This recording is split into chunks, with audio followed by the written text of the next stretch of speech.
গান কিংবা রম্য সংলাপের সাথে নিজের ব্যঙ্গাত্মক মুখভঙ্গি আর ঠোঁট মিলিয়ে 15 থেকে 20 সেকেন্ডের ভিডিও বানানোর নাম টিকটক।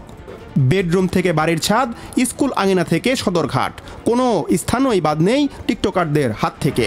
টিকটকের এই খেলায় মেতে আছে শিক্ষার্থী, শিল্পী, তারকা, চিকিৎসক সহ বিভিন্ন শ্রেণী পেশার মানুষ।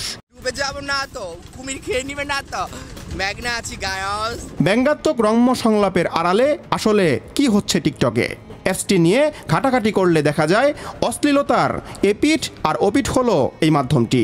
শরীরের বিশেষ অংশ প্রদর্শন, অদ্ভুত ও অযৌক্তিক সংলাপ, গুজব বা উদ্ভট চুলের প্রদর্শন সহ নানা রকম পাগলামির মাধ্যমে কে কত ভিউ আর ফলোয়ার বাড়াতে পারে তার এক অঘোষিত প্রতিযোগিতা।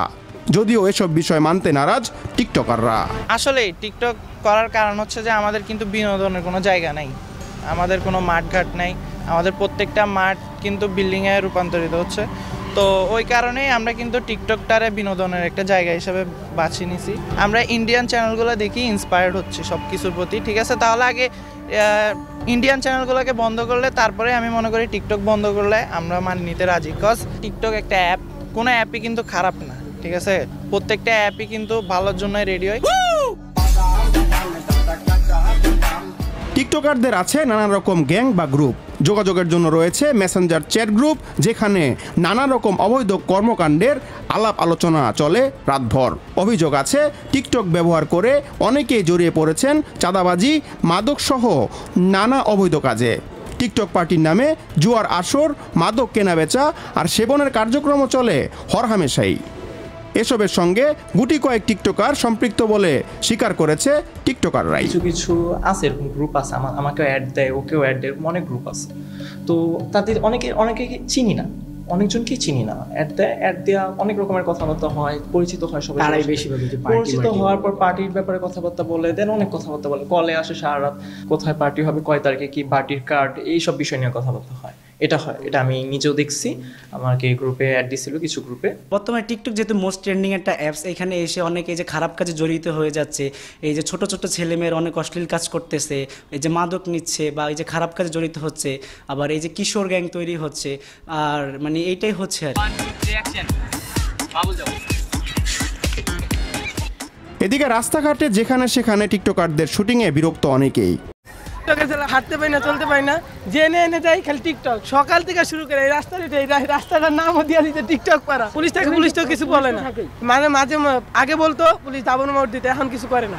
ওরা রাস্তা দখল করে, ওরা ভিডিও করে, আমরা চলাফেরার সমস্যা হয়। আমরা চাই ওদের ভিডিও বন্ধ হোক, অথবা ওদের আলাদা একটা প্লেতে নিয়ে যাওয়া হোক। উঠতি বয়সী ছেলে মেয়েদের বাস্তবতা থেকে দূরে ঠেলে দিচ্ছে এই টিকটক। সন্তানদের এমন হাল নিয়ে কতটা অবগত অভিভাবকরা? এটা একটা কালচার হয়ে দাঁড়াইছে যে ভাইরাল হওয়ার একটা অসুস্থ প্রতিযোগিতা, লাইক কমেন্ট বা ভাইরাল হওয়ার জন্য এই একটা হাতিয়ার হিসেবে ব্যবহার করতেছে, এবং একটা অসুস্থ প্রতিযোগিতা, যেটা বলতে পারেন যে সেক্সুয়াল হ্যারাসমেন্ট বেড়ে যাচ্ছে।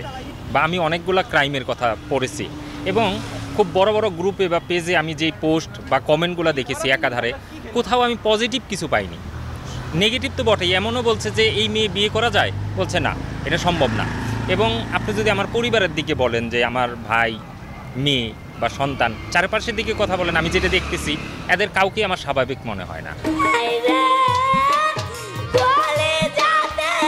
টিকটক এদিকে যেমন অশ্লীল কর্মকাণ্ডের বিস্তার ঘটাচ্ছে, অন্যদিকে তৈরি হচ্ছে মানসিক বৈকল্য। অর্থহীন এই প্রতিযোগিতায় নিজেকে এগিয়ে রাখতে অনেকে নিচ্ছেন জীবনের ঝুঁকি, ঘটেছে প্রাণহানিও। অন্যের মনোযোগ আকর্ষণ করে নিজের আলোচনায় আনার এমন প্রবণতাকে ভয়াবহ মানসিক অসুস্থতা বলেছেন মনোবিদরা।